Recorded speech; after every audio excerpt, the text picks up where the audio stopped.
மினிமலிஸ்ட்டாக மாறினதுக்கப்புறமா என் life ரொம்பவே change ஆயிருக்கு. அதில் சேஞ்ச் ஆன ஒரு விஷயம் தான் மணி. மணியை நான் யூஸ் பண்ணுறது, சேவ் பண்ணுறது, ஸ்பெண்ட் பண்ணுறது எல்லாமே. ஸோ மினிமலிசமில் ரொம்ப முக்கியமான பார்ட் அது. பட் நீங்கள் மினிமலிஸ்ட்டாக இல்லைன்னா கூட உங்கள் எல்லாருக்கும் யூஸ்ஃபுல்லான இருக்க மாதிரியான ஒரு 11 டிப்ஸ் தான் உங்க கூட ஷேர் பண்ண போகிறேன். இதனால நீங்கள் வந்து மந்த்லி கண்டிப்பாக மோர் தேன் 3000 தாராளமாக சேவ் பண்ணலாம். நீங்கள் நான் சொல்கிற கேட்டகரியில் அதிகமாக ஸ்பெண்ட் பண்ணுறீங்கன்னா மோர் தேன் 10,000 சேவ் பண்ணலாம். ஸோ நம்ம சேனல் பிடிச்சிருந்தா consider subscribing to the channel. So இதில் ஃபஸ்ட்டு ஒன் பார்த்தீங்கன்னா ஆர்டரிங் அவுட். ஸோ மெயினாக இதில் வந்துட்டு ஜொமேட்டோ, ஸ்விக்கி இந்த மாதிரியான கன்வீனியன்ட் ஆப்ஸை தான் சொல்கிறேன். பிகாஸ் ஒரு கிளிக்கில் நம்மளுக்கு கிடச்சிருது. ஸோ நம்ம வந்து ஓகே அப்படின்ட்டு நம்ம டக்குன்னு ஆர்டர் பண்ணிடுறோம் யோசிக்காமல். It's a kind of like an impulse shopping மாதிரி தான் இது ஆகிட்டுருக்கு. நீயா நான் ஒரு ஷோலோட காஃபி கூட ஆர்டர் பண்ணுறாங்க, தயிர் சாதம் ஆர்டர் பண்ணுறாங்க. ஏன்னா இதெல்லாம் நம்ம வீட்டில் ஈஸியாக செஞ்சுக்க முடியும். ஆனால் இந்த கன்வீனியன்ஸ் வந்து நம்மளுக்கு பேர்டனாக மாறிட்டுருக்கு. நீங்கள் உங்களுக்கு ஒரு டயர்டாக இருக்குது, நீங்கள் வந்து சாப்பாடு சமைக்க முடியல அப்படின்னா நீங்கள் வெளில போய் சாப்பிட்லாம், இல்லைன்னா நீங்கள் போய் வாங்கிட்டு வந்து சாப்பிட்லாம். அப்போ கூட இவ்வளோ செலவாகாது. பட் நம்ம வந்து இந்த ஒரு ஆப், இந்த கன்வீனியன்ட்டை யூஸ் பண்ணும்போது நம்மளுக்கு அதிகமாகவே செலவாகுது. ஸோ அதை திங்க் பண்ணி பாருங்க. ஒரு நாள் முடியலன்னா சிம்பிளாக சமைச்சு பாருங்க, இல்லைன்னா நீங்கள் போய் வாங்கிட்டு வந்து சமைச்சு பாருங்க. அப்போ கம்பேரிசனில் உங்களுக்கு தெரியும். அடுத்த விஷயம் பார்த்தீங்கன்னா, நிறைய பேருக்கு இப்போ வந்து எனக்கு சமைக்க தெரியாது. மென் அண்ட் உமன் 2 பேரையுமே சொல்கிறேன். உமனுக்கு தான் சமைக்க தெரியணும், மென்னுக்கு சமைக்க தெரிஞ்சுக்க வேணாங்கிறது கிடையாது. சமையல், குக்கிங் அப்படிங்கிறது என்னை பொறுத்த வரைக்கும் ஒரு லைஃப் ஸ்கில். ஸோ வந்து அட்லீஸ்ட் பேசிக் திங்ஸாவது நம்ம அதை தெரிஞ்சுக்கணும். அதுதான் நம்ம லைஃபுக்கு நல்லது.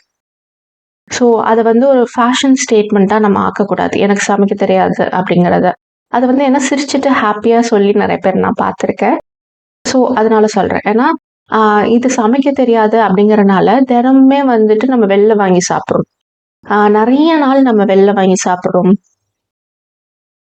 குறிப்பாக எங்கள் ஜென்ரேஷனில் அவங்க வந்து காலேஜ் முடிச்சுட்டு வெளியில் போய் வேலை பார்க்குறாங்க அப்படின்னா நிறைய வெளில வாங்கி சாப்பிட்றாங்க. அது வந்து அவங்க பணம் மட்டும் செலவு பண்ணல, அவங்களோட ஹெல்த்துமே வந்து அதில் ஸ்பாயில் ஆகும் கண்டினியூஸாக ரொம்ப நாள் வெளில வாங்கி சாப்பிடும்போது. ஸோ அடுத்த திங் பார்த்தீங்கன்னா சப்ஸ்கிரிப்ஷன்ஸ். ஸோ சப்ஸ்கிரிப்ஷன்ஸ் வந்து இப்போது நம்மளுக்கு நிறையா வந்துருச்சு. இதுவும் ஒரு கன்வீனியன்ஸ் தான். ஸோ நானும் வந்து சப்ஸ்கிரிப்ஷன் வச்சுருக்கேன். பட் அட் அ டைமில் ஒரு சப்ஸ்கிரிப்ஷன் தான் ரன் ஆகிட்ருக்கும். So mostly it will be Netflix, இல்லைனா வந்து ஏர்டெல் வைஃபை யூஸ் பண்ணுறோம், அதில் ஜி5 எல்லாம் ஃப்ரீயாக வந்துடும். அமேசான் வந்துட்டு எங்கள் ஃப்ரெண்டோட நாங்கள் ஷேர் பண்ணியிருக்கோம். ஸோ இன்னும் அவர் 1 இயர்க்கு ரீசார்ஜ் பண்ணியிருக்காரு. ஸோ அதோட நாங்கள் வந்துட்டு அவரோட நாங்கள் ஷேர் பண்ணியிருக்கோம். ஸோ அட் அ டைமில் ஒரு சப்ஸ்கிரிப்ஷன் தான் இருக்கும். டிவிக்கு மட்டும் சொல்லலை, அது வந்து ஒரு மேகசினாக இருக்கலாம், இல்லை வேறு ஏதாவது நீங்கள் ஃபோனில் வச்சுருக்க ஆப்புக்காக இருக்கலாம். அதில் சாஃப்ட்வேர்ஸ்க்கு வந்து சப்ஸ்கிரிப்ஷன்ஸ் இருக்குது, நீங்கள் வெப்சைட்ஸுக்கு சப்ஸ்கிரிப்ஷன்ஸ் இருக்குது. இந்த மாதிரியான உங்ககிட்ட இருக்க எல்லா சப்ஸ்கிரிப்ஷன்ஸையும் பாருங்கள். உங்களுக்கு மாதம் மாதம் ஆட்டோமேட்டிக்காக எதெல்லாம் டெபிட் ஆகுது அப்படிங்கிறத பாருங்கள். ஸோ அது எல்லாமே பார்த்தீங்கனாலே நிறைய அமௌண்ட்டை சேவ் பண்ண முடியுங்கிறதுக்கு தனியாக ரிசர்ச் பண்ணியே கண்டுபிடிச்சிருக்காங்க. ஸோ நெக்ஸ்ட் திங் பார்த்தீங்கன்னா தண்ணிக்கே நம்ம ரொம்ப செலவு பண்ணுறோம். குறிப்பாக பாட்டில்டு வாட்டர், மினரல் வாட்டர் பாட்டில்ஸில் வந்துட்டு நிறைய மைக்ரோ பிளாஸ்டிக்ஸ் இருக்குது. பட் அதை நம்ம காசு கொடுத்து வாங்குகிறோம். நம்ம வீட்டிலேருந்து தண்ணி ஒரு பாட்டில் எடுத்துகிட்டு போகிறது கிடையாது. வீட்டுக்கும் வந்து வாட்டர் கேன் வாங்கும் போதுமே வந்து இந்த ப்ராப்ளம்ஸ் இருக்குது. ஏன்னா நீங்கள் கேனுக்கு செலவு பண்ணுற காஸ்ட்டையும் ஒரு ஆர்ஓ வைக்கிறதுக்கான காஸ்ட்டையும் கனெக்ட் பண்ணி பார்த்தீங்கன்னா லாங் டேர்மில் ஆர்ஓ வந்துட்டு உங்களுக்கு வந்து நல்ல சொல்யூஷனாக இருக்கும், அமௌண்ட்டும் சேவ் ஆகும். ஸோ வந்து அதை கால்குலேட் பண்ணி பாருங்கள். ஜஸ்ட் நீங்கள் ஒன்ஸ் கால்குலேட் பண்ணி பார்த்தா தான் தெரியும். ஆர்ஓக்கு வந்து ஃபர்ஸ்ட் இனிஷியல் காஸ்ட் வரும், அதுக்கப்புறமா 6 months ஒன்ஸ் நம்ம வந்து அதை சர்வீஸ் பண்ணுற காஸ்ட் வரும். நீங்கள் என்ன பிராண்ட் வாங்குறீங்களோ அதை பொறுத்து மாறும். அதே மாதிரி மற்ற எந்த மாதிரி வாட்டருக்கு நீங்கள் செலவு பண்ணுறீங்க அப்படிங்கிறதையும் நோட் பண்ணுங்கள். அடுத்தது பார்த்தீங்கன்னா குழந்தைங்களோட ட்ரெஸ். குழந்தைங்களுக்கு வந்து இப்போலாம் ரொம்ப அழகழகாக மாடர்னாக ட்ரெஸ் வருது, நான் இல்லைங்களே. பட் ரொம்ப குயிக்காக வளர்ந்துருவாங்க. எனக்கு வந்து என் பையன் இப்போ பிறந்ததா ஃபீலிங் இருக்குது. But he 7 now. ஸோ அவனுக்கு இப்போ ரீசெண்டாக நான் டீக்ளாட்டர் பண்ணும்போது அவனுக்கு நிறைய ட்ரெஸ்ஸஸ் போட்டு பார்க்கும்போது எதுவுமே பத்தலை. ஜஸ்ட் 1 year முன்னாடி வாங்கின ட்ரெஸ்ஸஸ் எதுவுமே பத்தலை. ஸோ குழந்தைங்களுக்கு ட்ரெஸ் வாங்கும் போது அவங்க ரெகுலராக போட்டுக்கிற மாதிரியான ட்ரெஸ்ஸஸ் வாங்கணும். ரொம்ப காஸ்ட்லியா கோட் சூட் அந்த மாதிரி இப்போ தீபாவளிக்கு ஷாப்பிங் பண்ணுறீங்கன்னா இதையும் ஞாபகம் வச்சுக்கோங்க. ஏன்னா அவங்க ரெகுலராக போட்டுக்க மாதிரி வாங்கினா அவங்க வீட்லேயும் போட்டுப்பாங்க, வெளியிலையும் போட்டுப்பாங்க. அந்த மாதிரி லைக் ட்ராக் பேண்ட்ஸ் ஒரு ட்ரௌசர்ஸ் அந்த மாதிரி வாங்கலாம். ஜீன்ஸ் மாதிரி வாங்கலாம். ஏன்னா ஜீன்ஸ் வந்து நம்ம வெளியில் போகும்போது தான் போட்டுக்க முடியும். வீட்டுக்குள்ளே போட்டுக்கும் போது அவங்களுக்கு அன்கம்ஃபர்டபுளாக இருக்கும். ஸோ குழந்தைங்களோட ட்ரெஸ்ஸில் வந்துட்டு ஸ்பெண்ட் பண்ணும்போது நம்ம யோசிச்சு ஸ்பெண்ட் பண்ணணும். ஸோ ஏன்னா அவங்க ரொம்ப குயிக்காக வளர்ந்துருவாங்க. அதுக்காக சொல்கிறேன். இது நான் எக்ஸ்பீரியன்ஸ் பண்ணி மாற்றிக்கிட்ட ஒரு விஷயம்தான். அடுத்து பார்த்தீங்கன்னா நிறைய ஆஃபர்ஸ் வர சீசன் இது தீபாவளி சீசன். ஸோ இதில் வந்துட்டு எந்த ஆஃபர்ஸை நம்ம யூஸ் பண்ணிக்கலாம், எதை யூஸ் பண்ண வேண்டாம் அப்படின்றது. இதில் 2 எக்ஸாம்பிள் நான் உங்களுக்கு சொல்கிறேன். ஃபர்ஸ்ட் ஒன் வந்துட்டு நான் வந்து ஒரு துணி கடைக்கு போயிருந்தேன். சென்னை சில்க்ஸ் போயிருந்தேன்.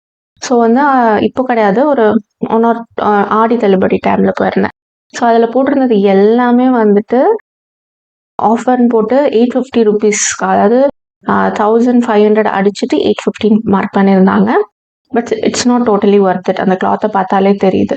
ஸோ மணி வந்து எவ்வளோ அவங்க குறைச்சி போட்டிருக்காங்க அமௌண்ட்டுன்னு பார்த்து நம்ம எதுவுமே வாங்க முடியாது. ஏன்னா அவங்க வந்து அமௌண்ட்டை கூட ஏற்றி குறைச்சி போடுறாங்க. இது வந்து ஆன்லைன்லேயும் நடக்குது, இந்த மாதிரி நம்ம கடைகளில் நடக்குது. இது துணின்னு இல்லை, இது வந்து ஒரு பாத்திர கடையாக இருக்கலாம், இல்லை வந்துட்டு ஒரு வேற எதுவாக வேணாலும் இருக்கலாம். ஸோ இந்த விஷயம் வந்து எல்லா இடத்துலையும் நடக்குது. 2வது எக்ஸாம்பிள் வந்துட்டு ட்ரெண்ட்ஸ் மாதிரியான ஷாப்பில் என்ன பண்ணுறாங்கன்னா கூப்பன் கொடுக்குறாங்க. நம்ம ஷாப் பண்ணும்போது ஒரு கூப்பன் கொடுப்பாங்க. அந்த கூப்பனை நெக்ஸ்ட் மந்த் தான் நம்ம யூஸ் பண்ணலாம். அந்த பர்டிகுலர் டேட் கொடுத்துருப்பாங்க. ஸோ சரி கூப்பன் நம்மளுக்கு இருக்குது, சரி நம்ம வாங்கிப்போம் அப்படின்னு வாங்குறோம். ஸோ இந்த டைமில் நீங்கள் யோசிச்சு பார்க்க வேண்டிய ஒரே ஒரு விஷயம் என்னென்னா, ஒருவேளை இந்த கூப்பன் ஆஃபர் எதுவுமே இல்லை அப்படின்னா அப்போவும் இந்த பொருளை நான் வந்துட்டு ஆஃபர் இல்லாமல் ஃபில் ப்ரைஸ், இப்போ ஒரு 1000 ருபீஸ் இருக்குது ஆஃபர் இல்லாமல், ஆஃபரோட 800 ருபீஸ் இருக்குது, ஆஃபர் இல்லைன்னாலும் நான் இதை வாங்குவேன் அப்படின்னா மட்டும் அதை வாங்குங்க. ஸோ அந்த டைமில் நீங்கள் ஆஃபர் யூஸ் பண்ணிட்டீங்கன்னா உங்களுக்கு லாபமாக இருக்கும். இல்லைன்னா உங்களுக்கு வந்து அந்த 800 ருபீஸ் வந்து லாஸாக தான் இருக்கும். ஸோ வந்து இது எல்லாருமே யோசிச்சு பார்க்க வேண்டிய ஒரு விஷயம். ஸோ நெக்ஸ்ட் ஒன் வந்து இதுக்கு முன்னாடி ஆஃப்லைனில் பார்த்தோம். அடுத்து பார்த்தீங்கன்னா ஆன்லைன், அதாவது அமேசான்லையும் சரி மற்ற ஆப்ஸ்லையும் சரி இந்த மாதிரியான கிரேட் இந்தியன் ஃபெஸ்டிவல் சேல் இந்த மாதிரி அப்புறம் நிறைய யூடியூபர்ஸ் வந்துட்டு நிறைய ப்ராடக்ட்ஸ் வந்து சேலில் இருக்கிறது போட்டுட்ருக்காங்க. ஸோ அது உங்களுக்கு தேவையான பொருட்கள் இருந்தால் வாங்கலாம், தப்பு கிடையாது. பட் இதில் ஒரு ப்ராப்ளமாக நான் பார்க்குறது என்னென்னா, நானும் ஒரு சில பொருட்கள் வந்து எங்கள் புது வீட்டுக்கு வந்து 6 months ஆச்சு. இன்னுமே 2வது பெட்ரூம் வந்து நான் இன்னும் ஃபுல்லாக செட் பண்ணி முடிக்கல.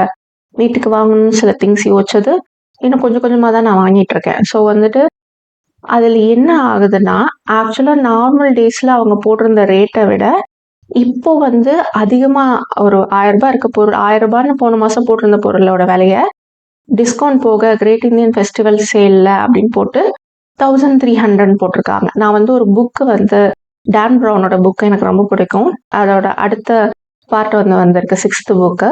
ஸோ அது வந்து நான் எடுத்து வச்சிருந்தேன். 850 ருபீஸ் போட்டிருந்தது. சரி ஓகே அப்படின்னு நான் எப்பவுமே சேஃப் ஆர் லேட்டரில் போட்டு வச்சிருந்து ஒரு 1 or 2 வீக்ஸ் கழிச்சு தான் வாங்குவேன். பட் அது என்ன ஆச்சுன்னா, இந்த ஃபெஸ்டிவல் கிரேட் இந்தியன் ஃபெஸ்டிவல் ஆரம்பிச்சோன்னே அது வந்து 1200 மாறிடுச்சு. இது வந்து எல்லா பொருளுக்குமே நடக்குது. ஸோ வந்து உடனே டக்குன்னு கிளிக் பண்ணி டக்குன்னு வாங்கிடாதீங்க. அதை பொறுமையாக வச்சிருந்து பாருங்க. சேஃப் ஆர் லேட்டரில் போட்டிருந்து பாருங்க. கிரேட் இந்தியன் ஃபெஸ்டிவல்னே வச்சு விலை மாறிட்டே இருக்கு. இப்போ பார்த்தீங்கன்னா மறுபடியும் 850 அந்த புக்கோட ரேட் மாறி இருக்கு. ஸோ வந்து நம்ம நம்பவே முடியாது எந்த டைமில் எந்த ரேட் மாறுதுன்னு. ஸோ 1 or 2 வீக்ஸ் வெயிட் பண்ணி அது என்ன ரேட் வருதுன்னு பாருங்கள். சிலது பார்த்தீங்கன்னா அவுட் ஆஃப் ஸ்டாக் போகிற மாதிரி போட்டிருக்காங்க, பட் வந்து ரேட் கூட போட்டு வித்துடுறாங்க. ஸோ வந்து உங்களுக்கு பொருள் வேணும்னா ஜஸ்ட் 1 or 2 வீக்ஸ் வெயிட் பண்ணி அப்புறம் வாங்குங்க. இன்ஸ்டன்ட் கிராட்டிஃபிகேஷனுக்காக உடனே வாங்காதீங்க. அது ஜஸ்ட் ஒரு டோபமைன் கொடுக்கும், பட் நம்மளுக்கு மணி லாஸ் ஆகும். அடுத்தது பார்த்தீங்கன்னா பை நவ் பே லேட்டர். இதுவும் வந்து இந்த சீசனில் எல்லாரும் வாங்கக்கூடிய ஒன்று தான். ஏன்னா because of discounts and offers. Yes, discounts and offers நல்ல விஷயம் தான் நம்மளுக்கு யூஸ்ஃபுல்லான பொருளை வாங்கும் போது. பட் இந்த பை நவ் பே லேட்டரில் என்ன ப்ராப்ளம்னா, நம்ம நோ இன்ட்ரெஸ்டில் கொடுப்பாங்க. நாங்கள் இந்த சோஃபா வாங்க போனபோது எங்களுக்கும் அந்த ஐடியா வந்தது. ஒரு 2-3 months இருக்கும்னு நினைக்கிறேன் இந்த சோஃபா வாங்கி. அப்போ வந்துட்டு பஜாஜ் ஃபினான்ஸில் தான் ஃபைனான்ஸ் பண்ணுறதுக்கு எல்லாமே ரெடி பண்ணிட்டோம். கிட்டக்க போகும்போது உங்களுக்கு சிபில் ஸ்கோர் கம்மியாக இருக்குது, ஸோ டவுன் பேமெண்ட் கொஞ்சம் கூட பண்ணுங்க அப்படிங்கிற மாதிரி சொன்னாங்க. அதுக்கப்புறம் பார்த்தா எங்ககிட்ட கேஷும் இருந்தது, ஃபுல்லாகவே பே பண்ணிடலாமே அப்படின்னு நாங்கள் டிஸ்கஸ் பண்ண ஆரம்பிச்சோன்னே, ஏன் ஃபுல்லாக பே பண்ணுறீங்க, உங்களுக்கு வந்து கொஞ்சம் வேற ஏதாவது நீங்கள் செலவுக்கு அதை வச்சுக்கலாம், இது கொஞ்சம் கொஞ்சம் பே பண்ணுங்கன்னு தேவர் கன்வின்சிங் அஸ் ஸோ மச். அதுக்கப்புறமா நான் ரீசெண்டாக ஒரு டைம்ஸ் நியூ ஆர்டிக்கிளில் படிக்கும் போது என்னன்னா, நம்மளுக்கு ஒரு ஒரு எக்ஸாம்பிளுக்கு சொல்கிறேன், ஒரு 1000 ரூபாய் அந்த சோஃபாக்கு டிஸ்கவுண்ட் அந்த கடை கொடுக்குறாங்கன்னா அந்த ரீட்டெயிலர், பை நோ பே லேட்டரில் வாங்கும்போது அந்த 1000 ரூபாய்க்கு பதிலாக 500 ரூபாயோ 200 ரூபாயோ தான் நம்மளுக்கு டிஸ்கவுண்ட் கிடைக்கும். ஸோ நம்மளோட டிஸ்கவுண்ட்டை கட் பண்ணிட்டு அதை வந்துட்டு டைரெக்டாக அந்த பேங்க்குக்கு கொடுத்துருவாங்களாம். இன்னொரு விஷயம், எக்ஸ் பேங்கராக எனக்கே தெரியும், எல்லாத்துக்குமே வந்து உடனே ப்ராசஸிங் ஃபீ போடுவாங்க. அந்த ப்ராசஸிங் ஃபீக்கு ஜிஎஸ்டி வரும். அண்ட் இந்த பை நோ பே லேட்டரில் வந்துட்டு நம்மளால அஃபோர்ட் பண்ண முடியாத ஒரு விஷயத்தை தான் நம்ம வாங்குற மாதிரி ஆகும். ஸோ 2000 ரூபாய் தானே மாதம் நம்ம கட்டிடலாம் அப்படின்னு சொல்லி இன்னும் கொஞ்சம் நம்ம 50,000 நம்மளால வாங்க முடியும்னா 60,000க்கு ஒரு பொருளை வாங்கியிருப்போம். அது இன்னொரு விஷயம். அடுத்தது ஒரு இஎம்ஐ நம்ம பே பண்ண மிஸ் பண்ணா கூட நம்ம 10 மாதம் பே பண்ணியிருப்போம், 11வது மாதம் பே பண்ணலன்னா கூட 1வது மாதத்துல இருந்து வட்டி போட்டுட்டு வருவாங்க. பெனால்ட்டி சார்ஜஸ், லேட் ஃபீ பேமெண்ட், நம்மளோட சிபில் ஸ்கோர் பயங்கரமாக அடிப்படும். இந்த மாதிரி நிறைய ப்ராப்ளம்ஸ் இருக்கு.